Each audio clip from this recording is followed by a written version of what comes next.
Welcome to a one-story teller where real stories unfold with intensity and truth.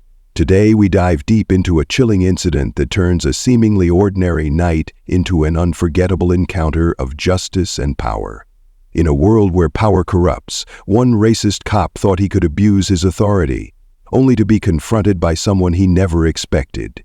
Stay tuned as we explore how racial profiling, police brutality, and a federal judge collide in a shocking turn of events. This is not just a story, it's a battle for justice that will have you questioning everything. Let's get started.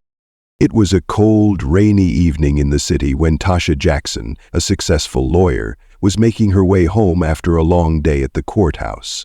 Her mind was preoccupied with the details of her case when she noticed the flashing lights of a police car in her rearview mirror.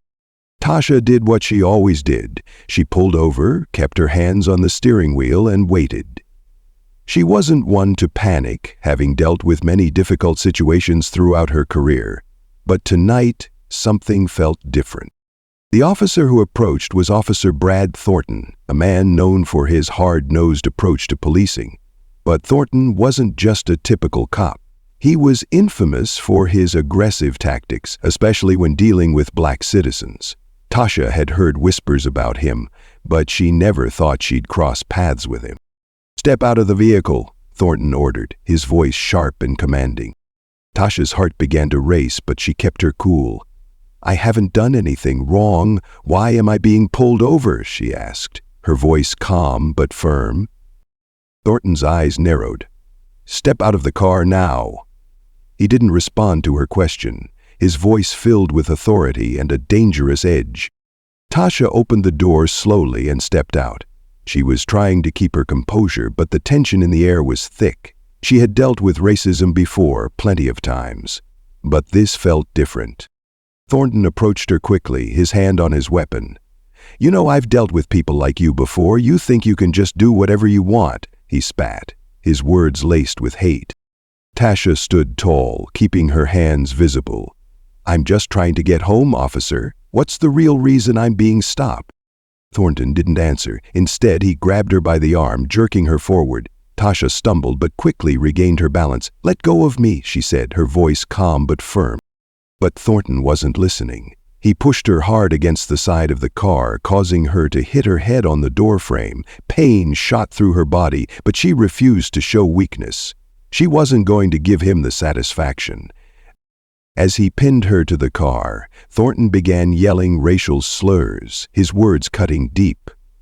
"You're nothing but a troublemaker, always trying to play the victim." Just as Thornton began to escalate his attack, the sound of another vehicle screeching to a halt interrupted the tension. 2 U.S. Marshals stepped out, their badges gleaming in the headlights. They immediately shouted at Thornton to stop. "Get your hands off her," one of the marshals yelled, stepping forward. Thornton froze, caught in the act. He tried to backpedal, but the marshals were quick. One grabbed him by the arm and twisted it behind his back, cuffing him before he could protest.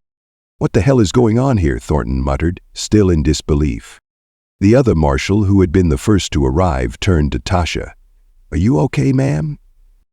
Tasha nodded, though her mind was racing. She hadn't expected to be rescued by the marshals, but as the officer was taken away, she could feel the tension begin to drain from her body.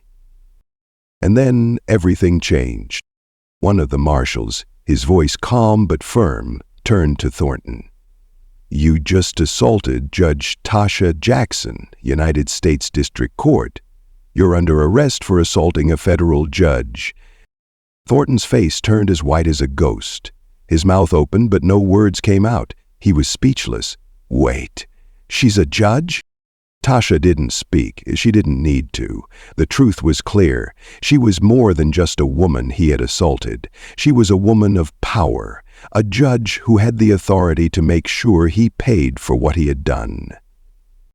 The news of Tasha Jackson being assaulted by Officer Brad Thornton spread like wildfire. Media outlets across the country began to cover the story, some in support of the judge, others questioning the details of the confrontation. But Tasha knew this wasn't just about her. It was about every black person who had suffered under the weight of police brutality. She was determined to make sure this wasn't swept under the rug. In the courtroom, the battle was fierce. Thornton's lawyer tried to paint Tasha as someone who had provoked the officer. But Tasha had something stronger: evidence. She had recordings, witnesses, and most importantly, the truth. As the trial reached its climax, it became clear that Officer Thornton was going to face the consequences of his actions. The jury deliberated, and within hours, a verdict was reached. Guilty. Thornton's career, his freedom, and his reputation were all destroyed in an instant. But for Tasha, the victory was bittersweet. She had won the battle, but the war for justice was far from over. Thank you for tuning in to A1 Storyteller. We hope this story has shed light on the importance of standing up against injustice, no matter the cost. Remember, true power lies in accountability, and those who abuse their authority will always be held accountable in the end. Stay subscribed for more stories that uncover the truth, challenge the system, and inspire change. Until next time, keep questioning, keep fighting for justice, and always put yourself in